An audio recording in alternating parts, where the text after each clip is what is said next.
We have the right to self-government, to self-determination of land. And the people that are here are going to go back and continue the struggle. This is not an end, it's only a beginning.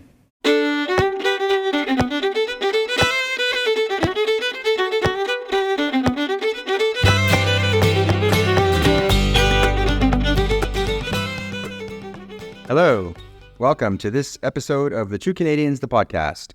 Based on the book by the same title, I'm the host of the podcast and the co-author of the book, which I wrote with the Métis writer Patricia Russell.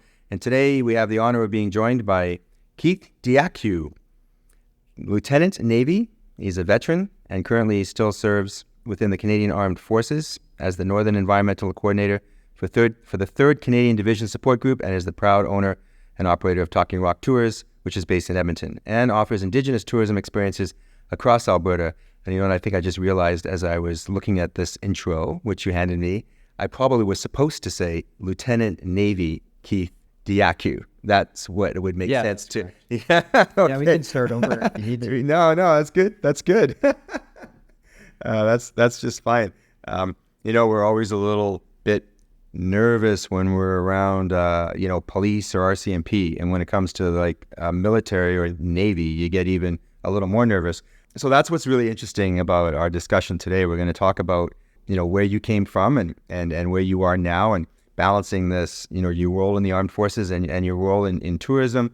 And I'm very curious to know about, what you think about the tourism. You're also in Alberta, you're also on the board of Indigenous Tourism Alberta, which is very interesting because, as we're going to discuss, in case I forget to say this, that Indigenous tourism in Alberta has risen 75% since 2014. So in a little while, we're going to talk a little bit about why you think that is. And I think it's probably something similar nationally, I would imagine. It's become topical and popular in Canada. And maybe, you'd know better if this has an international influence for people to come to Canada and not only benefit from the so-called, colonial experiences of Anne of Green Gables and the CN Tower and Whistler and that kind of thing. But the Indigenous tourism, and we'll talk a bit about Métis Crossing, has really seemed to have taken off. But let's begin with you. So where did you come from? Where did you grow up? And how on earth you had a very varied career and an extensive education. So in a few minutes, tell us how you got from that all the way to where you are now. So first of all, thank you so much, David, for having me. It's such an honor to be able to be in a public forum, my first podcast. So a little bit of butterflies, a lot of excitement, and it's always good to kind of share your story and where you come from because, again, all the blood, sweat, and tears for those that came before us. We want to highlight and honor them. And for myself, being originally from Saskatchewan, my great-grandparents, Alfred and Beatrice Gervais, they were the last to have a river lot near Batoche, right by the police site of No kidding. St. Laurent. Oh, right? Wow. By the ferry that's even there today. Being a Saskatchewan boy, like my parents had me at a young age, so they ventured off to Alberta, the land of opportunity. You better not tell me you're a Riders fan, because I am. We're gonna have problems. I'm from Winnipeg, Definitely. man. I'm a Bombers Riders fan. first. Okay, well, on the Elks. Okay, so when come the fall time in September, we'll have to lay some bets. Although Exactly. Bombers aren't exactly screaming out of the gate this year, but go on. And yeah, just for myself, in preparation for the podcast, it really gave me the opportunity to kind of reflect on my, I guess you could say, humble beginnings. When you think my mom had me at 16, right? We lived in basement suites, right? We lived in townhouses. I think I was in grade 6 before we had what you could say is Keeping Up with the Joneses, the beautiful house and, picture perfect kind of landscaped yard type thing. And, when I look back of, for me as a young boy collecting rocks, minerals, and fossils kind of everywhere I went, because one of my childhood highlights with that house on the hill kind of thing, when we finally made it, when you think as a family, right, I was roughly in grade 6, and, I'd take my yellow and black BMX bike and head out and be in a new neighborhood. There was a lot of construction, a lot of foundations being dug, and there's a lot of ravines still in the area of Hinton, and yeah, I just love taking my dad's bricklaying hammer because he was a bricklayer in his Calgary days before he moved to Hinton. Okay. And I had that in my backpack, and everywhere I'd go, I would basically go explore and collect.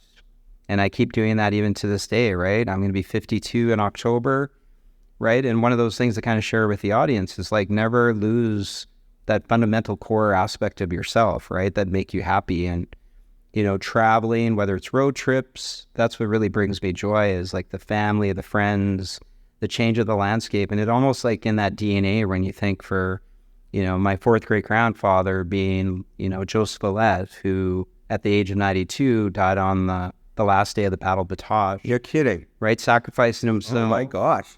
You know, for the others to escape right before Louis Riel basically surrendered. And, Really? You know, the little bit of history he learned in school, that he was a traitor to Canada, and it was good that he was hung. So you can imagine, you know, for so long, since May 13th, 1885, nobody wanted to be Indian or a half-breed. And it wasn't until like 1982 when the Constitution got revamped, and how there's a breath back into the nation, that we're not just the forgotten people, the right-of-way people, right? We are one of the Indigenous nations of Canada, right, post-contact. And by doing that reflection for the podcast, right, I really thought of my other experiences of when we were living in that beautiful house, the first one, right, we kind of made it as a family, was, you know, my friend Jory, one of my best friends, right, and his dad worked for Coca-Cola, so they had money. So you can imagine you come to school one day and he had a shiny brochure of the University of Hawaii, and that's what really resonated with me, because it's like, saw these beautiful pictures, right? I kind of heard about Hawaii, but he's like, yeah, I want to go to university.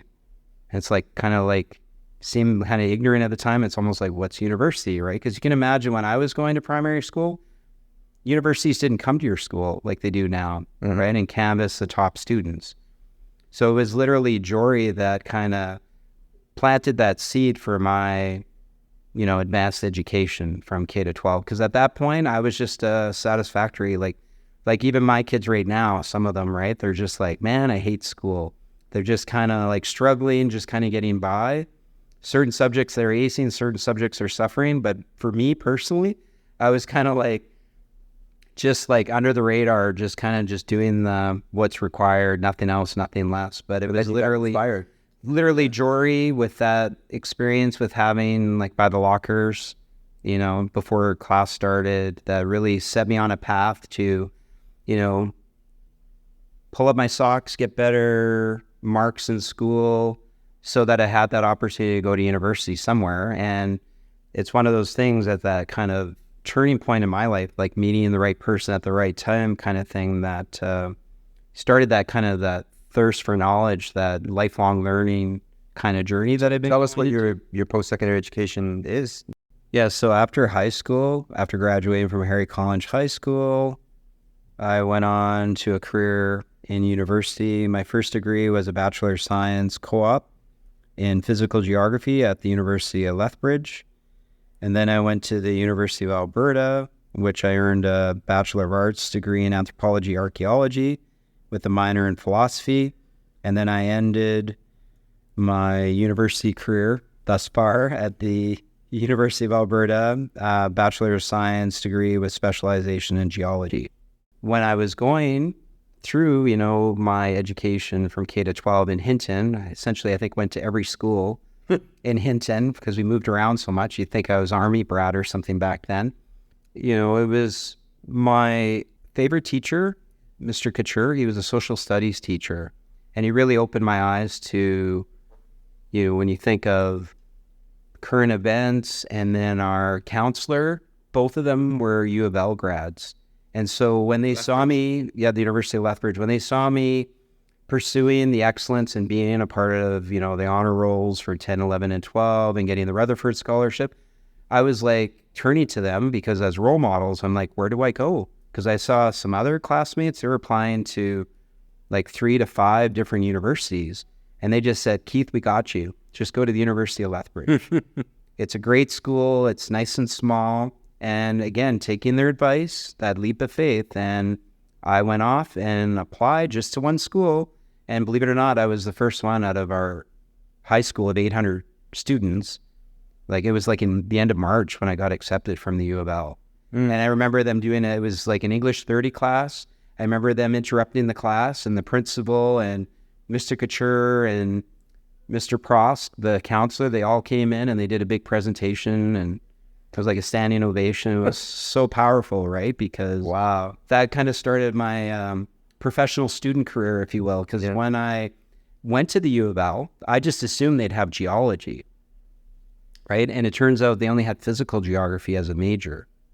And that was also one of those eye-opening experiences, because when you go to a liberal arts university, right, it always seems to get the short end of the stick. But when I look back at my university career, when you're taking a degree where you're forced to take, humanities, social sciences, like I took logic, I took brain and behavior psychology, and they restricted your major from 13 to 20 courses in physical geography.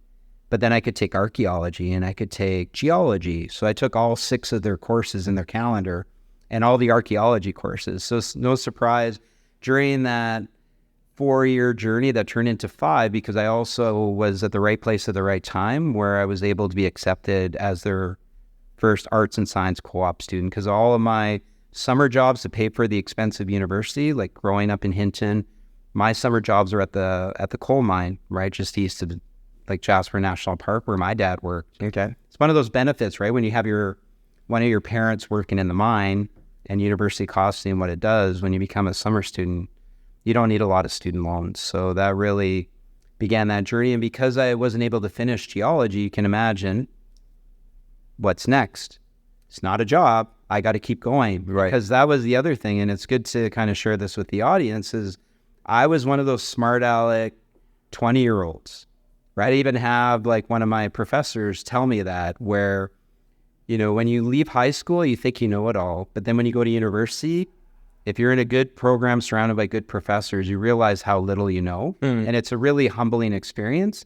And when I had a chance to do a dig, because that was one of those life-changing experiences too, it could be almost another turning point in my notes here, is in 1994, at the age of 21, I went across the pond. You can imagine how nervous my parents were to go to Europe? Hinton, Alberta to Israel. Oh, wow. For a 2-month dig and then a month in Egypt traveling. Wow. So essentially 3 months out of the 4-month summer traveling and digging and basically doing non-Indiana Jones stuff, right? Because we all know Indiana Jones is a tomb robber, right? Looks good for Hollywood, right? He was one of my idols, but true archaeology is all the things that he kept breaking. And, it was just one of those wonderful experiences, because I saw how the media portrayed things, and I saw how the real world works, because I saw the Palestinians weren't bad people, the way the media kept pushing it, right? Like these suicide bombers and mocktail cocktail individuals, right? It was like interesting to work with both Israelis and Palestinians at the dig. And then when we had our time off during the weekends, you can imagine it was quite eye-opening, because everyone, depending on where you were, everyone got along. And it was so different what the media portrayed. And when I did come back, one of my favorite professors from my University of Alberta, or University of Lethbridge days, was Dr. Bob Rogertson. And it was funny, like his first comment when he saw me, like imagine in the fall, right? First week of classes. And he looks at me, right? Gives me a hug, and he's like, "You're not that smart ass know-it-all anymore." It's like, I can see it. It's like, you really, really changed. And it's just one of those things that I've kind of kept in the toolbox. And that journey of, also with Bob and Renee, another professor, one of my other favorites at the University of Lethbridge, we'd go to Death Valley for every reading week. So you can imagine, right? You go to the University of Lethbridge, you think, oh, this small school that doesn't have the reputation, it doesn't have the student body like other big schools.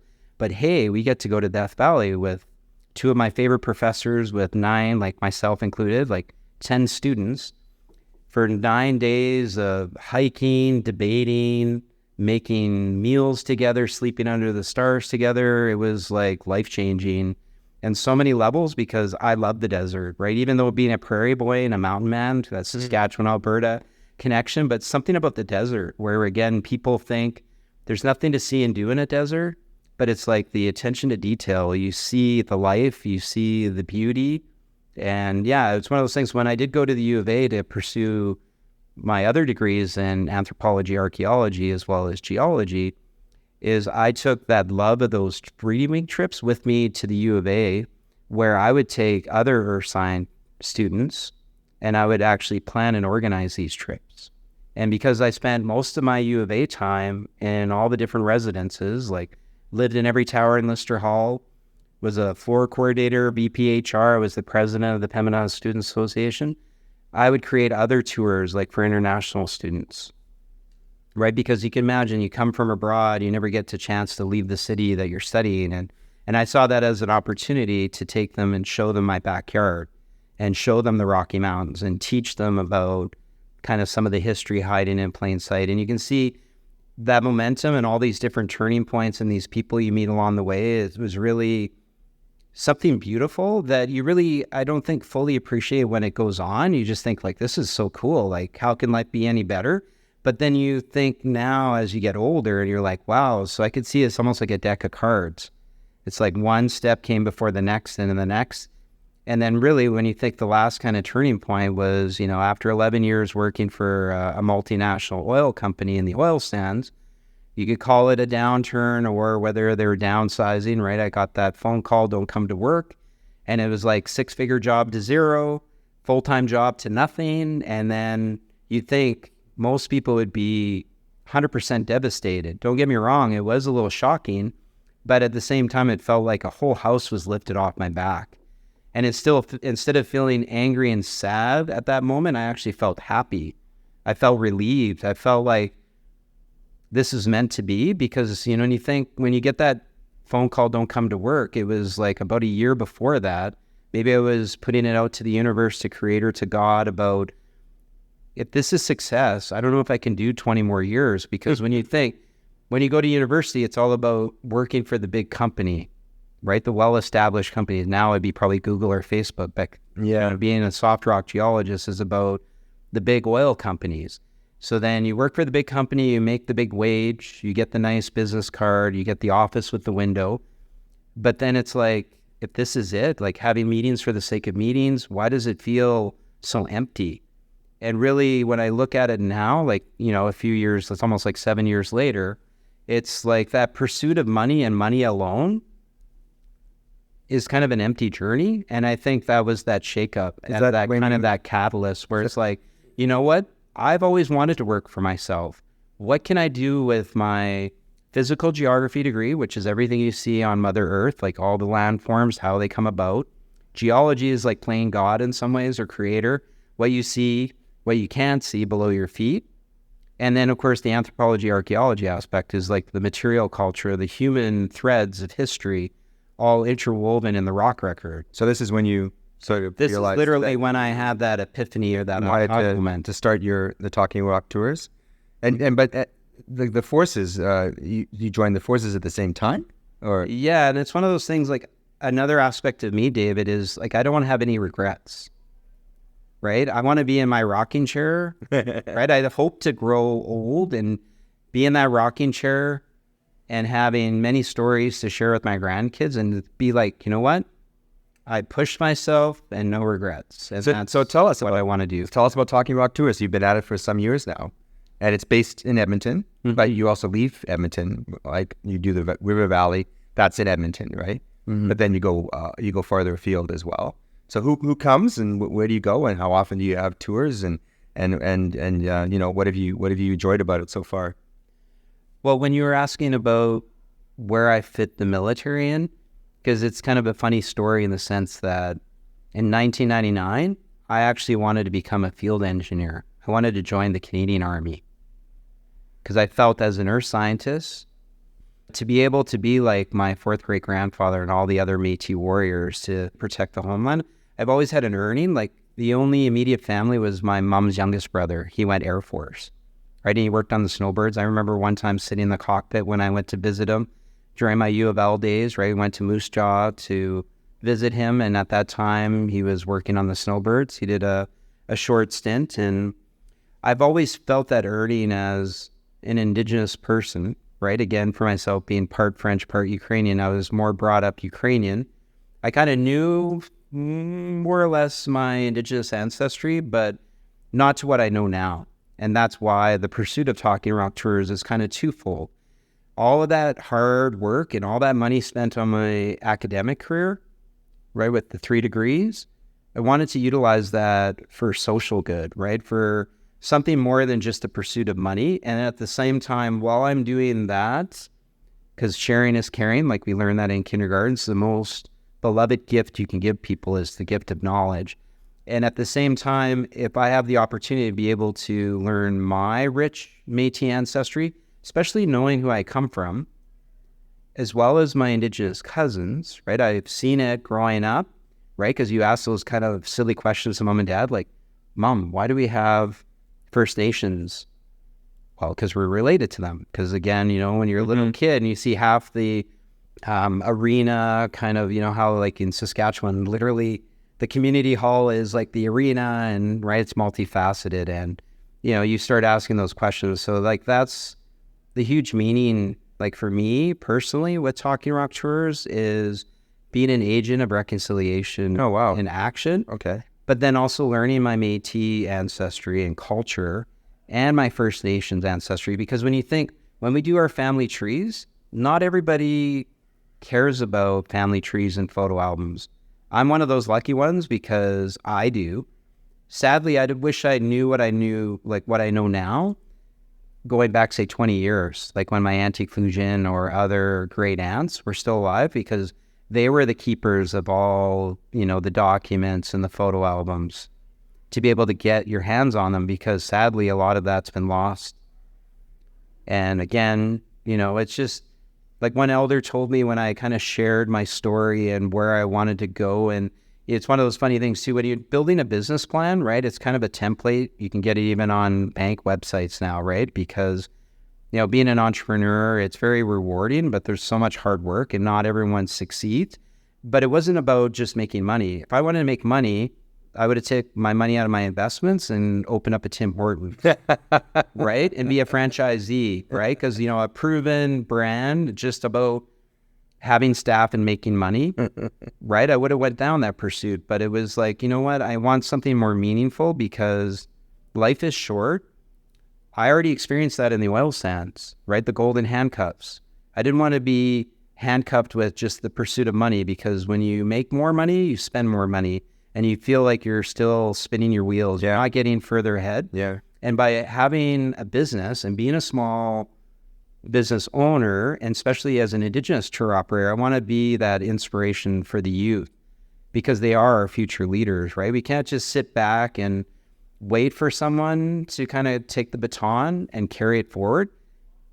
Because I'm sure you've seen it in your trials and tribulations in life. There's a lot of apathy. There's a lot of bystander watching, right? Well, what I've learned, particularly in the course of doing this work, and I actually had been doing work with Métis and Indigenous organizations and communities for a decade before I did this book. I edited the Indigenous Education Perspectives Guide for Historic Canada in 2014, and that taught me a lot about everything I and people from my background don't know.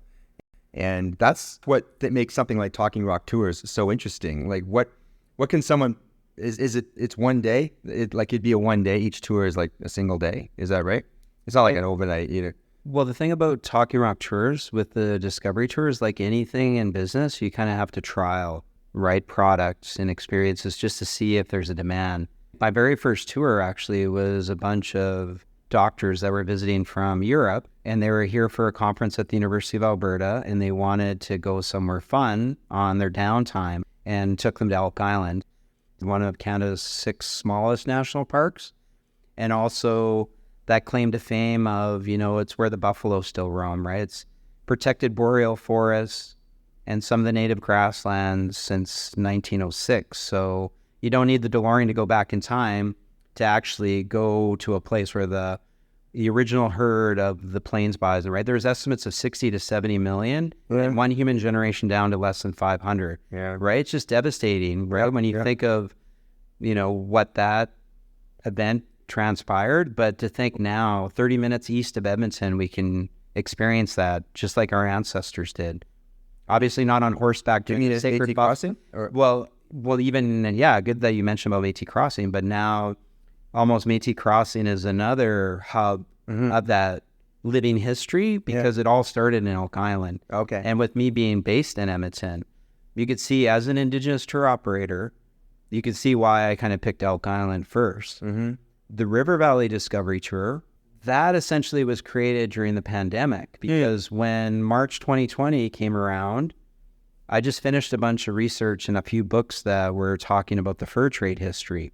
and I knew about the Commonwealth Walkway, but they didn't mention anything about the fur trade history. They didn't mention about the burial grounds, the Fort Edmonton Cemetery, right? And when you think of this place north of the Walterdale Bridge, really the heart of Edmonton and the ribbon of green of our river valley, is 10,000 years of history hiding in plain sight. And I really wanted to be that beacon of light and that voice for our forebears, all the Cookums and Mushums and all the European grandmothers and grandfathers and the Babas and the Guidos.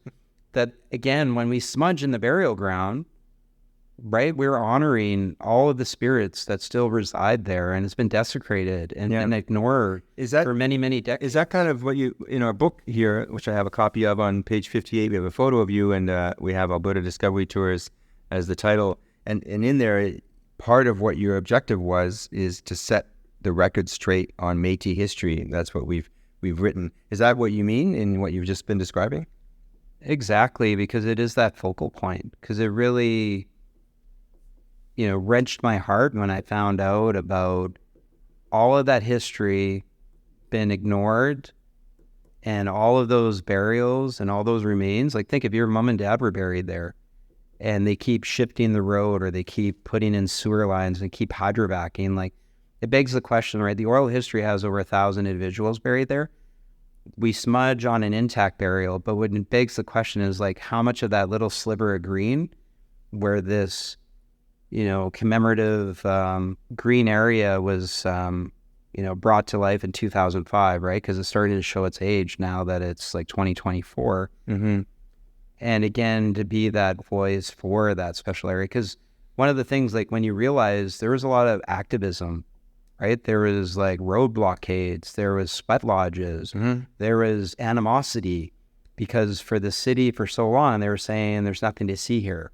So when you hear and learn about all of the other backstories, in addition to the books and the research and finding out about the Commonwealth Walkway, just bypassing it, it's like, again, another aha moment. Like, I almost like felt the spirits, right? Like, almost like pushing me to be like, Keith, you need to do this for us.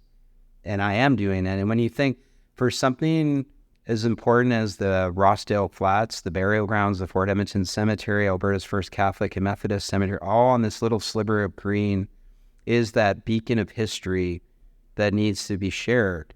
Because one of the things that I see that's kind of lacking, besides imagination in today's world, because we rely on the University of Google, is the awe moments, right? And that should give the audience like a goosebump moment that, right? I remember the Molson Canadian commercials. I'm Canadian, right? Where he did the rant on stage. Yeah. Right? That a beaver is a noble animal. Yeah. Right? And when you factor in, just many things that need to be kind of shared, and it hasn't been. And because, again, when I think of Travel Alberta, Remember to Breathe, those are such amazing goosebump moments. And when you think the Rossdale Flats, right in the heart of Edmonton, right, is double the age of the oldest pyramid. And in return, when they compliment me to say, like, oh, I had no idea. And now you can be even more proud as an Edmontonian, as a Treaty 6 person, as a Canadian, right? And to know, like, the traditional territorial name of Miskwachiwaskagan is very important, because you can see all those threads, just like layers of rock, right? When you think of the bedding planes, to the layers of history, when you weave them all together, it leaves such a vast, lasting impression on people that people will never forget, and they will share it. Just like I literally say on my tour, I'm just the little pebble. All of the people are the ripples, right? That positive impact, because they share it with 10 friends and family and so forth. And it's the word of mouth.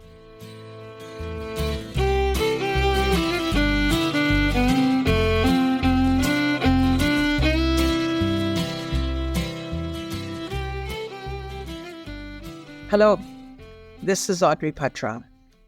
Today, we are going to talk about a subject that is very dear to my heart and the heart of many Métis people. Our history and culture has always been so important to us.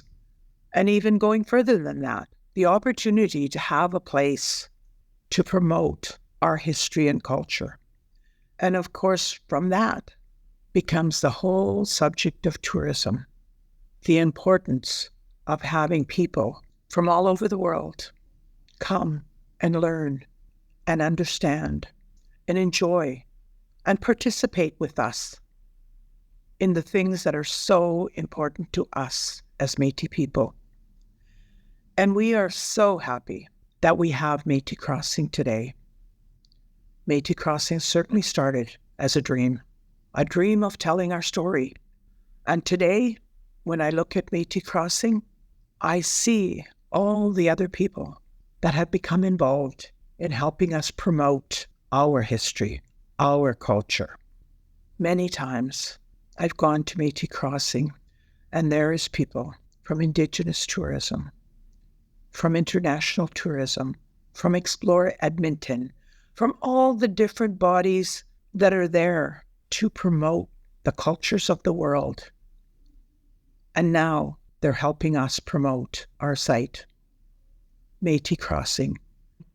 We have many Métis entrepreneurs in the field of tourism that have had opportunities help them expand their business. So I do believe this dream will only get bigger. But this dream is something that has started a long time ago with our people saying, just the simple statement, we need to tell our story.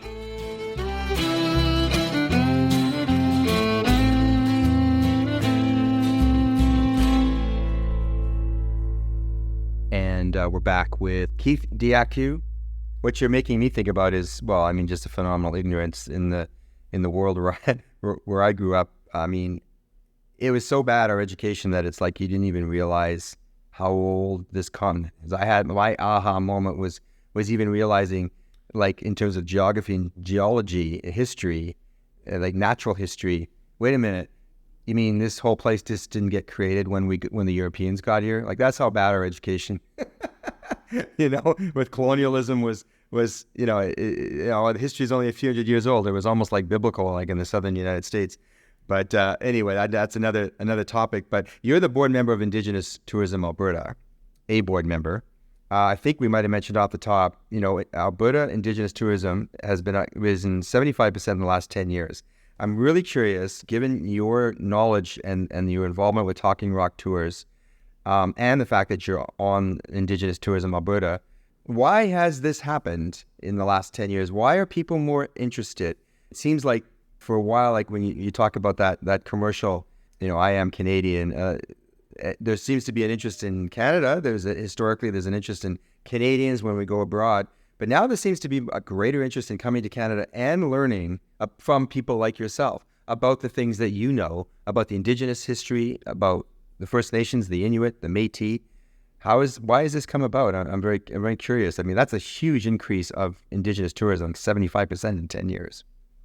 I think the appetite for that increase really spawns from, Kamloops 215, right? When that became such a global story, when remains were found at that residential school, It was literally like the world stopped spinning and everyone was almost like in this deep breath, like, oh my God. And as Canadians, especially when you think from a military standpoint, like how could that have happened on our watch? Right? For people, because many of us are proud Canadians, because you imagine when I went abroad in 1994 as a 21-year-old, I met Americans that I became friends with, and they even vouched that they put Canadian flags on their backpacks because they knew Canadians got treated better. Yeah. So when you think to go from, traveling the world, being in Israel and Egypt, and everybody wanted to be Canadian. Like when I went to Egypt, I couldn't believe there was even a Canada Dry mural just outside Cairo. No kidding. And my nickname was Canada Dry. Canada Dry ginger ale. Like, oh, Canada Dry. That's right. Canada Come Dry. have a mint tea with us. And what was shocking too is like how many Egyptians loved Canada and had photo albums because they had family in Toronto, Montreal, Vancouver.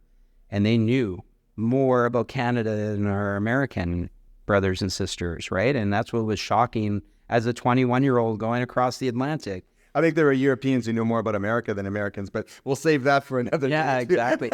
But what I've realized too on my experiences, like, because people have an appetite to learn, and a lot of them are like, Keith, I don't know what to do.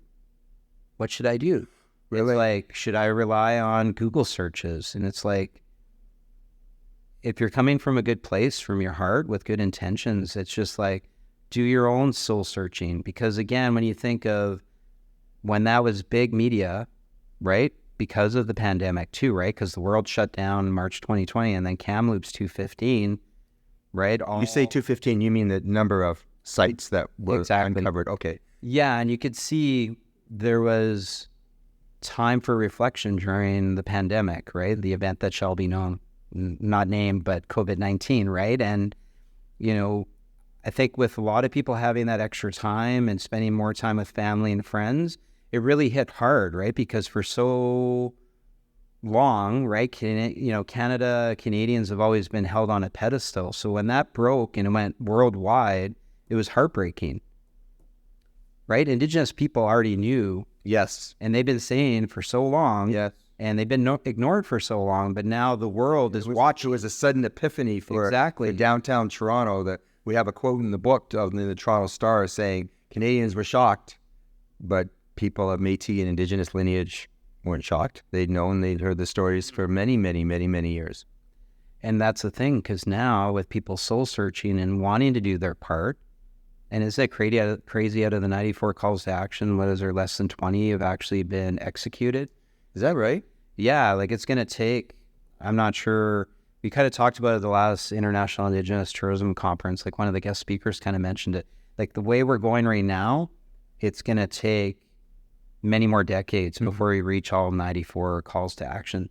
So it's like the individual, like anything in this world that's meaningful, you literally have to do some soul searching, kind of like lay a path for what you want to do. And I see Indigenous tourism is that beacon of light for people, because there are people that are lost. Like, I have no idea. I don't want to offend. Like, we're also in the world of nobody wants to offend anyone. And like, we're almost too politically correct. And it's just like, you know what? Put yourself out there, especially if you want to gain Indigenous or traditional knowledge, right? Just have tobacco with you. And if you're coming from a good place with good intentions, they will understand, like that knowledge holder, that knowledge keeper, that elder, they're going to share their story, some of their culture, but you just have to put yourself out there. And you can imagine when people ask me, right, over the course of the last few years, you can see the light bulb goes on, because it's like, thank you.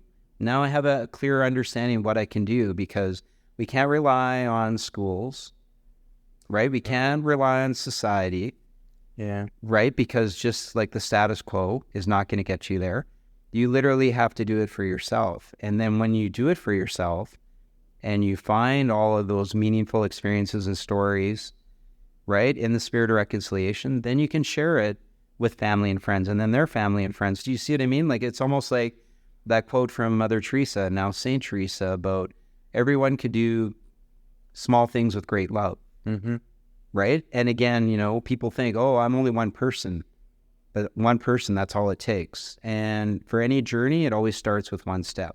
You know, I understand what you mean about education. I mean, we're actually in negotiation to possibly get our book farther afield. But when I've talked to educators, right here in Edmonton, there was a meeting of the 60 representatives of the different school boards, and they said, we have the mandate, but we don't have the resources. It's so sad. Like, the meaning of that being that we're told, yes, you can teach Indigenous education, you can teach about the Métis, but we don't have, you know, it's almost like, and with this government in Alberta, not to get political about it, but it's almost like, and we're not going to give it to you, you know? And on that point, and we unfortunately have to wrap up, I'm curious, you have workshops, you have an educational component, and you also mentioned that before we started, an online store. So maybe we could end off with you telling us about these workshops that you've ran and are running, and what people could find at your online store. Yeah, the thing that really warms my heart is like the repeat customers. Like when it comes to school boards, right? I just had high school, right? When you think Northwest Alberta, They come to Edmonton for 3 days. I wish I had that when I was in grade school for a 3-day adventure to kind of end the school year. And so having like these repeat experiences where I take students of all ages and teachers, whether it's year-end school trips, like as like a tour experience to learn about the land and the history. Is that what the workshops are about? Yeah. Well, it's not only just like tours, like as like a segue or a secondary aspect of workshops. Like there's the workshops, like being a geologist. I used to do that for APEGA while I was a U of A student. APEGA is Association of Professional Engineers and Geoscientists of Alberta. Okay. Teachers would call when they needed help between grade 3 and grade 7 for the rock mineral, curriculum. And we'd come in with our rock kits. Really? And I saw that also as another opportunity as someone who offers rock mineral workshops, right? Because APEGA doesn't do that anymore. Because wouldn't it be cool, right? Back in the day, a teacher would call head office for APEGA, and then they would basically email out students, undergrads, and then whoever was available, we'd go to head office, we'd pick up the rock kit, we spend the hour and a half with the students and the teacher, and then we head back. And you can see from a geologist standpoint, that is such an amazing experience. Because I don't know about you, when I went to school, we never had in-school field trips. We never had guest speakers. Like I was saying earlier, never had even anyone from a university come in for career day, like in the cafeteria. We had the local member of parliament, maybe like 2 or 3 times. APEGA is Association of Professional Engineers and Geoscientists of Alberta.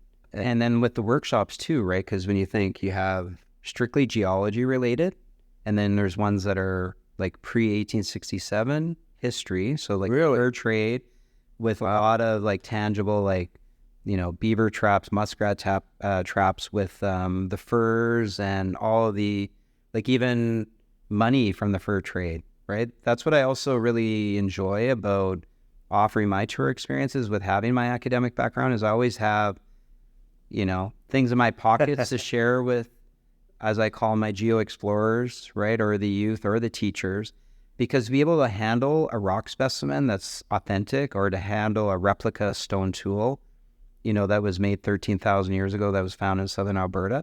It's something you don't get, not only in school, but you don't even get that at the museum, unless you're lucky enough to go behind the scenes where they have usually, play sets where you can handle stuff that are authentic, right? Just, in a plastic or silicone form. That's fantastic. And you can see there's that need, right? Like the way I look at it, and I never would have thought, this stage in the game, but I find it very meaningful to be an educator. Right? Because to be a teacher nowadays is so hard, right? I have family that are teachers, like the amount of students per class, the responsibilities for teachers, right? There's a lot of weight on them, right? For me in Indigenous tourism, I'm like a educated kind of cousin, if you will, right? Because I'm also freely doing what I get to do. And that's the other exciting aspect about tourism is like, you don't know who you're taking on the land, like especially for me, right? It's all about the walking and the hiking and being grounded and being connected to Mother Earth, having the blessings of the flowing North Saskatchewan River, offering the tobacco, doing the ceremony, whether it's a field trip as an in-class field trip in the school, as a workshop, right? It almost depends on the terminology, right? What fits with the budget or, for that type of school board. But I never turn away business because the end of the day, it's all about finding a replacement. Like that's the other aspect, like sharing is caring, but I'm also on a mission to find the next geologist who replaces me, the next archaeologist who replaces me, the next military member who replaces me, the next Indigenous tour operator who replaces me. So you see, it's not just the education part, the social good, but it's also to inspire the youth. Because when you're saying earlier about that 75% demand where people like, what can I do? I want to learn. I want to do something. There's a bit of a lag and there is that generational gap right now, but it's really the youth because Indigenous demographics of all of Canada, it's like the fastest growing demographic. And when you think, if you open their eyes to Indigenous tourism, because the international community wants to know the real stories of Canada, the United States, not what the John Wayne movies and other fictitious programs and movies have kind of portrayed for so long, to get those authentic stories and to represent your ancestors, represent your culture and your people. To me, Indigenous tourism is the best path forward. But sadly, because of, the disparities, the intergenerational trauma, like not everyone has the same shake of the stick, right, to get to an undergrad or a PhD level, right? I feel blessed that I've meandered my way to where I am today. But now at the age of soon to be 52 at the end of the year I'm seeing the legacy piece now. So it's so cool to create a concept from nothing and create a business, because many businesses fail.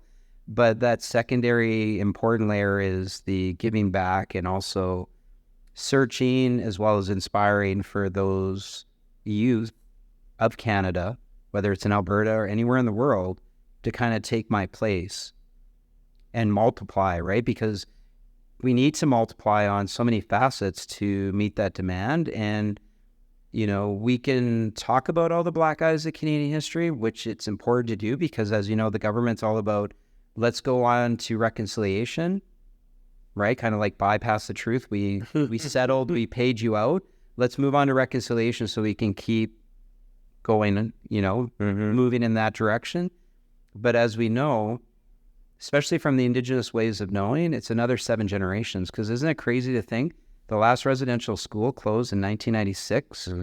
And when you think in 1996, that was, that's when I graduated from the University of Lethbridge. So after I finished my first degree, the last residential school closed in Saskatchewan. And we still need another 7 generations of healing. And while all that healing is going on and all that truth being showcased, and we need to keep pushing it, because we don't want this to be the flavor of the month and that reconciliation kind of fades in the distance in the next few years, right? The only way to keep the home fires burning is to keep bringing people on the land, sharing our stories, which they will share with their family and friends. And I feel, strongly that really that's the path to the future. Is you can't put a gun to someone's head and say, now you're going to do what we need you to do. Right? When you think, especially as a military member, when you think of the Afghanistan mission and stuff that's going on between Russia and Ukraine, right? With coercion and stuff like that, you're never going to change someone in a positive way. Right? Being that assertive and that forceful, but you can change their heart with knowledge and just show them the way, like literally hold their hand with the others in their family or their circle and walk together. Because I heard even one elder say that, we want you as Canada to walk with us, to be part of this healing journey. We don't want you to be role models for us, right? And pick our future. You kind of did that before, but do you know what I mean? Like, just walk with us in a good way and support us and be our ally. Talk about the ugly truths, the black eyes of Canadian history. And for us to move forward, we need to go through that all together. And I'm hoping maybe the education system, when my kids have kids, maybe it'll be 10 times better. Right. But like anything, because we live in a pretty apathetic world where it's all about smartphones and that instant gratification, that I feel very proud of what I stand for. And more people need, because it's like, I'm just a regular person, right? And other people need to take up the torch, take up the cause, and keep moving forward in a good way. Excellent. That's a great place to conclude. I love the way you've integrated the tourism with truth and as much as reconciliation. We've been speaking with Keith Diakiw. We've learned a lot today. Thank you so much for your time. Yeah, Marcy. Thank you so much, David, for having me. I really appreciate it.